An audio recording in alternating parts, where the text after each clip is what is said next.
Frédéric Chaumont pour la chaîne Agora TV et la chaîne Jasper Madère. Bonjour à tous. Voici les différents titres qui seront abordés sur cette vidéo. Von der Leyen vient d'être totalement blanchie pour son rôle dans les contrats Covid signés avec Pfizer. Israël, le peuple s'embrase, Benyamin Netanyahou est allé trop loin. Russie, Poutine nous adresse un avertissement qui n'est pas relayé par la presse. Mais pour commencer, je vais vous parler des nouveaux moyens de communication de tous ces gens qui en ont marre de se faire taper dessus, simplement parce qu'ils manifestent leur contestation contre le système. La grande nouveauté, c'est le rangement consciencieux des ordures devant les façades des ministères. En effet, si Paris ressemble de plus en plus à une poubelle, on sait qui en est responsable au premier chef. Si les ordures incommodent tous les Parisiens, autant que cela soit les responsables de ce chaos en premier.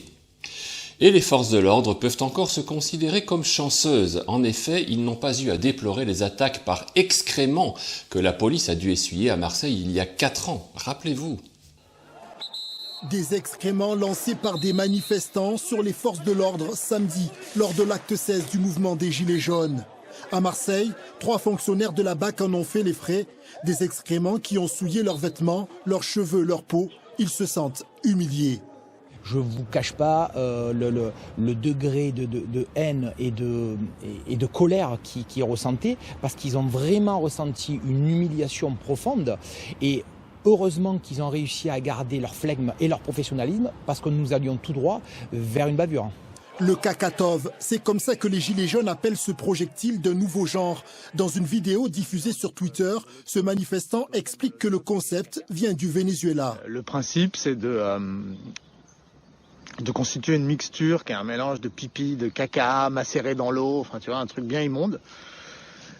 Et de remplir des récipients avec, genre préservatifs, gants de cuir, enfin les gants pour nettoyer, enfin tu vois, ce genre de truc. Tu remplis ça et tu le jettes sur les flics. Ursula von der Leyen, blanche comme neige.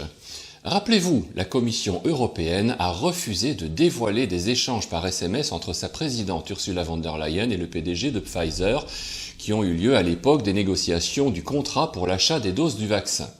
31 milliards d'euros, c'est la somme que l'Union européenne aurait surpayée, une fortune pour mensonges, une pluie d'escroqueries, une pluie d'euros et de dollars qui tombent entre les mains. Les citoyens descendent dans la rue pour une peccadille. La réforme des retraites. Les Français ont-ils oublié et peut-être même pardonné Laurent Fabius, qui à lui seul est un incroyable criminel avec son affaire de sang contaminé. Ce grand meurtrier est encore et toujours président du Conseil constitutionnel et ne sera jamais inquiété. Tout comme Macron, qui a su s'entourer de voyous avec ou sans casier judiciaire, mais toujours avec cette malveillance omniprésente pour assouvir les ambitions égoïstes au détriment de dizaines de millions de gens innocents. Avec cette réforme des retraites, nous sommes de nouveau face à un tout petit arbre qui cache la grande forêt. On se bat pour 2 ans de retraite perdue, mais pas pour le risque d'être empoisonné, pucé, confiné, estropié ou tué. Cela s'appelle la manipulation des masses. Certaines personnes semblent même ne plus savoir très bien pourquoi elles manifestent, tellement le gouvernement est exceptionnellement mauvais pour tout. La seule raison que nous devrions d'avoir à manifester, c'est de dégager tous ces gens qui gèrent le pays. Macron en tête, tout le gouvernement et tous ceux qui ont pris part au gâteau. C'est évident qu'il faut un Nuremberg II. Il faudra ensuite reconstruire tout un système de vraie démocratie et faire en sorte que celle-ci ne puisse pas être dévoyée, car ne l'oublions pas, tout homme ou toute femme qui a du pouvoir est porté à en abuser, tôt ou tard. C'était une observation de Montesquieu. Si l'on reste sur les citations de ce merveilleux penseur, pour qu'on ne puisse abuser du pouvoir, il faut que, par la disposition des choses, le pouvoir arrête le pouvoir. C'est fondamentalement important. Sinon, nous retomberions dans un système où petit à petit, les nouveaux dirigeants grignoteraient progressivement les règles de ce pouvoir par des petites réformes qui s'accumuleraient et qui avantageraient finalement ceux-ci au détriment de tout le peuple. Une constitution, d'accord, mais une constitution pensée par le peuple pour le peuple. Comme le dirait très bien mon ami Étienne Chouard, la Constitution ne peut être faite par des gens de pouvoir, sinon on se retrouverait de nouveau avec des gens pauvres et des gens de pouvoir riches.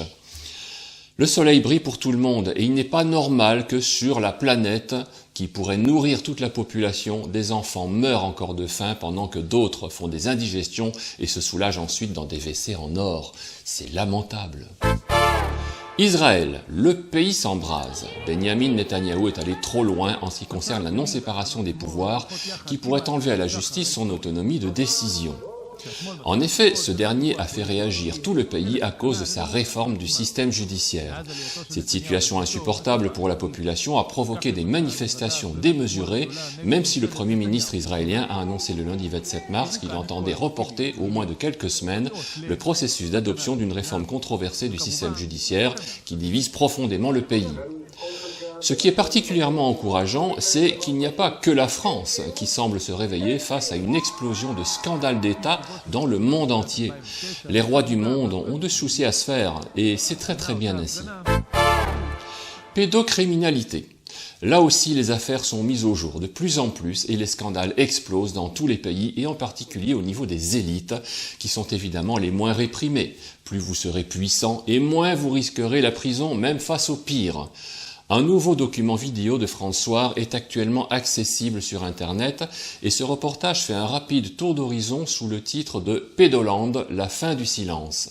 Le lien est bien sûr disponible dans le descriptif de cette vidéo. Nous vous invitons à regarder ce film de 55 minutes pour que plus jamais ces scandales ne soient étouffés et impunis. En outre, vous apprendrez mieux à connaître le personnage de Daniel Cohn-Bendit, l'ancien 68ard et pédophile assumé. Toujours copain avec les ministres et le président, mais aussi député européen pendant 15 ans avec un salaire que beaucoup envieraient. Valérie.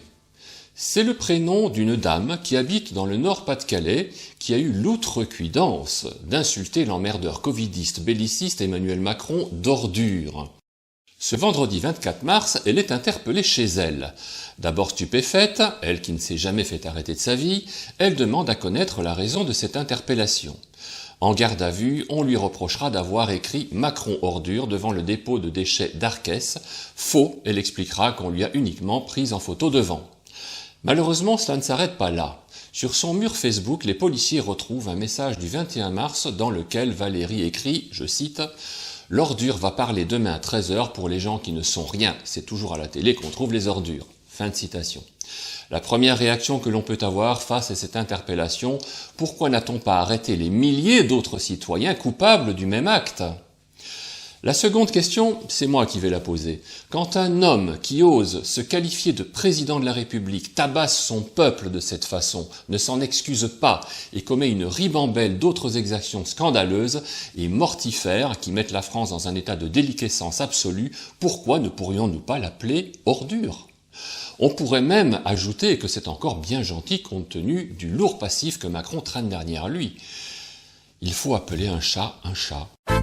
Suisse, référendum sur la loi anti-Covid. Que revendique ce référendum ? Revenir à la normalité et surmonter la division de la société. Mettre fin à l'état d'urgence. Mettre fin également à l'amputation des droits fondamentaux.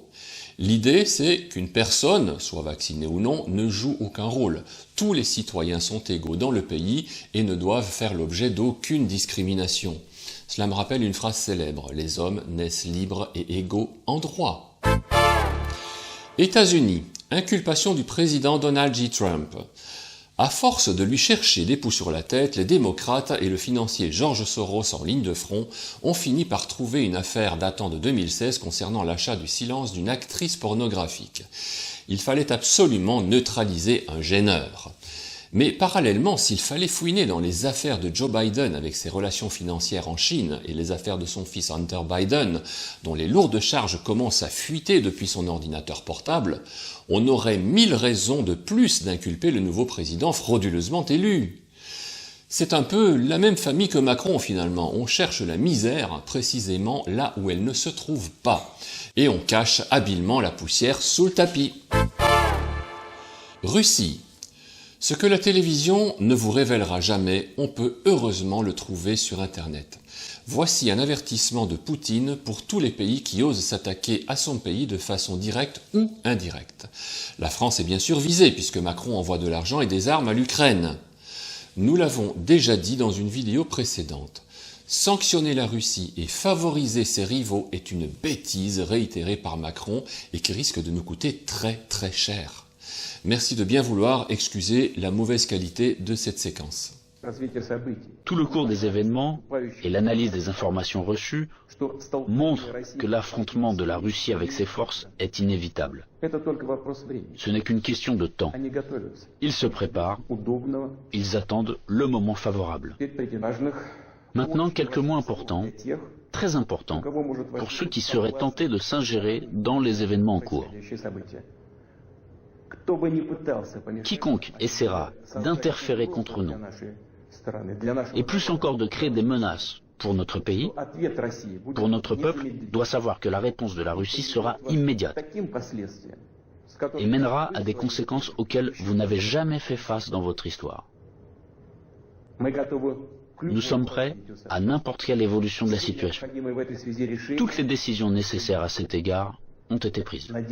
En effet, ils disposent aujourd'hui de grandes capacités financières, scientifiques, technologiques et militaires.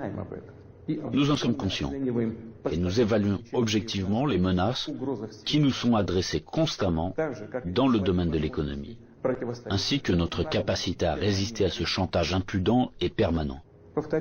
Je le répète, nous les évaluons sans illusion, de manière très réaliste. En ce qui concerne le domaine militaire, la Russie moderne, même après l'effondrement de l'URSS et la perte d'une grande partie de son potentiel, est aujourd'hui l'une des puissances nucléaires les plus fortes du monde, et elle dispose en outre d'avantages en ce qui concerne un certain nombre d'armes de pointe. Il ne devrait donc faire aucun doute qu'une attaque directe contre notre pays entraînerait une défaite et des conséquences désastreuses pour tout agresseur potentiel qui ont pris l'Ukraine en otage et tentent de l'utiliser contre notre pays et son peuple. Je le répète, nos actions relèvent de l'autodéfense contre les menaces qui pèsent sur nous et contre un désastre encore plus grave que celui d'aujourd'hui. Aussi difficile que cela puisse être, je vous demande de le comprendre et je vous appelle à la coopération pour tourner au plus vite cette page tragique et avancer ensemble, pour ne permettre à personne de s'immiscer dans nos affaires, dans nos relations, mais les développer de manière indépendante, afin que cela réunisse les conditions nécessaires à la résolution de tous les problèmes et, malgré l'existence de frontières entre les États, nous renforcerait de l'intérieur comme si nous ne formions qu'un. Enfin, avant de clôturer cette vidéo, il est important de signaler que les brigades de la Brave M utilisent des moyens coercitifs en dehors de toute mesure raisonnable. Un journaliste de Loop Spider se fait brutalement molester par les agents alors que celui-ci ne fait que son travail et essaye de filmer les opérations de cette brigade dont les méthodes d'intimidation sont particulièrement discutables.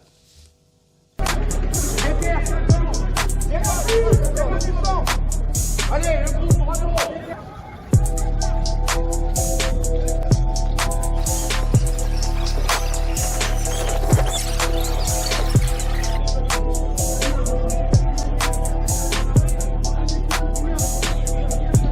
Reculez, s'il vous plaît, monsieur. Je travaille, monsieur.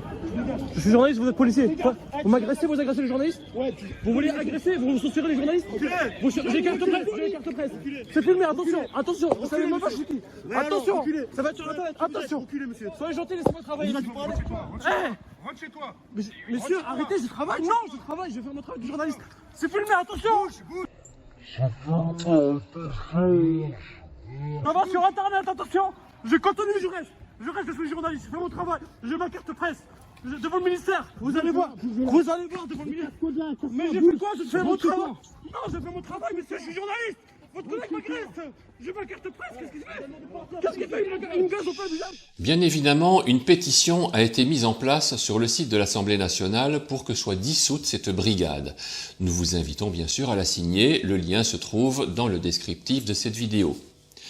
Ceci clôt notre séquence du jour. Je remercie tous les internautes qui continuent à nous encourager dans notre travail de réinformation, qui, je le rappelle, est entièrement bénévole et constitue un acte de conviction. Merci à vous. Chères citoyennes et chers citoyens, je vous dis à très bientôt.